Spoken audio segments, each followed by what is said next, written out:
इधर देखना, इधर देखना, दोनों पर साफ सामने। क्या नाम है आपका? मेरा नाम डॉक्टर विवेक मंगला है। मैं मैक्स हॉस्पिटल वैशाली में डायरेक्टर जीआई और जीआई ऑन्को सर्जरी ये देखता हूँ। मैं पेट के कैंसर का स्पेशलिस्ट। आज हम झांसी में हमने इस प्रेस कॉन्फ्रेंस के माध्यम से जनता तक पहुंचने की कोशिश की है, उनको अवगत कराने की कोशिश की है कि कैंसर जैसी बीमारी जिसे आमतौर पे लोग बहुत डरते हैं, उसके इलाज से डरते हैं, उसमें उसको समय से जांच करने की जो महत्व है उसको बताने की कोशिश की है। और साथ ही साथ ये बताने की कोशिश की है कि कैंसर का इलाज संभव है। जो मरीज रहते हैं बहुत सारे बिल्कुल ठीक हो जाते हैं।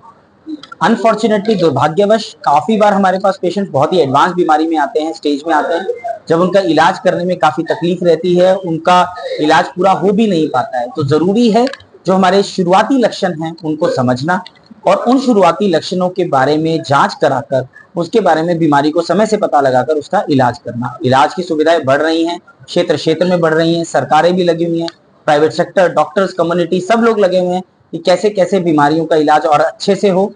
मेडिकल साइंस तरक्की कर रही है जिससे कि हम कैंसर जो हैं उनसे और अच्छे से लड़ पा रहे हैं। और इसी सब चीज की वजह से जो आज कैंसर के जो इलाज के नतीजे हैं, पहली चीज, कैंसर इलाज के लिए आज के दिन देश से बाहर किसी को जाने की जरूरत नहीं है, ज्यादातर सुविधाएं देश में उपलब्ध हैं। और साथ ही साथ जो इलाज के नतीजे हैं वो भी धीरे धीरे धीरे धीरे इंप्रूव करते जा रहे हैं। जैसे पहले होता था पेशेंट को डायग्नोसिस हुआ कैंसर, बहुत बार तो कैंसर डायग्नोसिस ही नहीं होता था, आज जांच करके पता चल जाता है।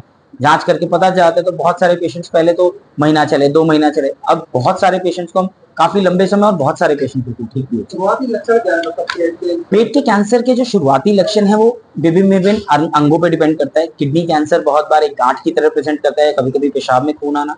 अगर हम लार्ज इंटेस्टाइन, स्मॉल इंटेस्टाइन, पेट की बात करते हैं, फूड पाइप का कैंसर जो है वो खाना निकलने की दिक्कत की तरह प्रेजेंट करता है। स्टमक यानी पेट का कैंसर जो है वो ज्यादातर ऐसे प्रेजेंट करता है कि पेशेंट को एसिडिटी रहती है जो धीरे धीरे वर्सन यानी खराब होती चली जा रही है। बड़ी आंत के कैंसर में मोशन में ब्लड आना, मोशन बार बार आना या मोशन रुकने लगना, पेट फूलने लगना, ये सब तकलीफें हैं। तो आजकल देखा गया है कि खान पान की चक्कर में ज्यादातर लोगों को सुबह पेशाब नहीं हो रहा, तो क्या इसको कैंसर के लक्षण माना जाए? पेट साफ नहीं होना अगर वर्सन कर रहा है तो कैंसर का लक्षण भी हो सकता है। ऐसा नहीं है कि हर व्यक्ति जिसको पेट साफ नहीं हो रहा है उसको कैंसर है। समझने की जरूरत है कि किसी को पेट साफ नहीं हो रहा है, मोशन में ब्लड भी आ रहा है, साथ में पेट फूल रहा है या कुछ और दिक्कतें लग रही हैं, पेट में दर्द रह रहा है, इन पेशेंट्स के अंदर जो प्रिडिक्टिव वैल्यू यानी कह पाना कि कैंसर होने की संभावनाएं ज्यादा है वो अधिक है। समझने की चीज है जो पेट साफ होने की तकलीफ है उसके लिए पानी अधिक पिए, सलाद खाएं, रेगुलर एक्सरसाइज करें। आजकल जो जंक फूड खा रहे हैं उसमें फाइबर बहुत कम रहता है, उसकी वजह से भी ये तकलीफें रहती हैं। समझने की चीज है कि इन्हीं जंक फूड का कोलोरेक्टल यानी बड़ी आंत के जो कैंसर होने का इंसिडेंस है उसके अंदर भी बहुत ज्यादा कोरिलेशन। सर जैसे कोई गरीब वर्ग का व्यक्ति है तो उसके लिए कोई सरकारी फैसिलिटी है, आयुष्मान भारत जैसे? आयुष्मान भारत मैक्स हॉस्पिटल में अभी नहीं चलता है, बट आप भी जानते हैं और बहुत जगह ये धीरे धीरे सुविधाएं बढ़ती चली जा रही है। मेनली डॉक्टर साहब मिनिमम और मैक्सिमम चार्ज क्या हो सकता है?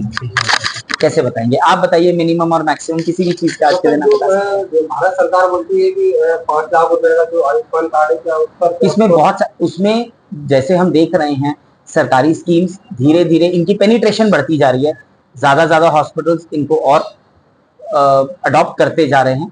आने वाले समय में हो सकता है हमारे हॉस्पिटल भी अडॉप्ट करें, जैसे जैसे सुविधाएं और बढ़ रही हैं इसके बारे में और चीजें बढ़ ही रही हैं। इलाज की सुविधाएं तो धीरे धीरे बढ़ ही रही हैं।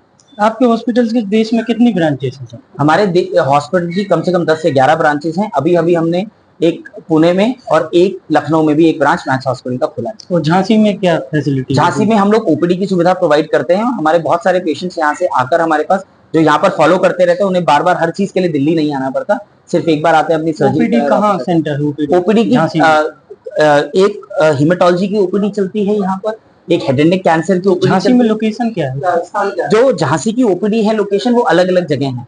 एक जो हेड एंड नेक कैंसर की ओपीडी है वो डेंटल सर्जन के यहाँ चलती है। एक डॉक्टर राम प्रताप बुंदेला जी हैं जो उनका गैस्ट्रोएंटरोलॉजी का सेंटर है, उनके यहाँ हम लोग पेट के कैंसर के अगले महीने से ओपीडी शुरू करने वाले हैं।